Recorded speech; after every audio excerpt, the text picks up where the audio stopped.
慶祝甲社團迄總經費，來28歲就甲你總經費。係哦，係，唔會去講呢咯，一般喺上咧唔會上去講呢吧？因為這種是成立時期有當同好的朋友，同城畫水流出版社的，其他就接尾來事務所，國家了，這種是來推當實習律師去頂下相旁就講參加總經費。來陳律師就說你就去參加聽，那就說那些長輩，去陪他們去就是聊天啊，慢慢學習一些，然後講待人接物。苗栗他們特別是澎江總經費的理事長，不是說參加19年呀做理事長，不過5年前來講你扶輪上來，根本沒巧妙的一個性質，就會講各行各業的一個講個的前輩他在這個社團的一個就是經營上面，單槍就會講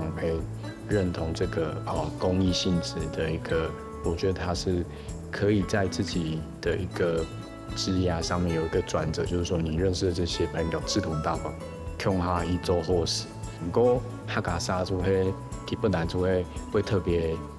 着重客家的語言文化的一個傳承，我會認為說在這個人生階段來有很多不一樣的體驗，不但將來歷史的工作，還有卡我的在對外的交友圈，還有認識懂得各行各業的一個前輩先進，這邊都給我有很大的一個收穫。你喺教扶輪社真後生嘅哈？嘿，係真後生。甲伊聽做啥種嘅啊？如何要開起來啊？一開始我有抗拒哈，還係唔願意就會感覺很如魚得水，囤一群裝 PQ 嘛。你以為認為唔好囤裝 PQ 啊嘛？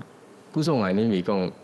一開始就講你總經費哈，它是一個很特別的存在。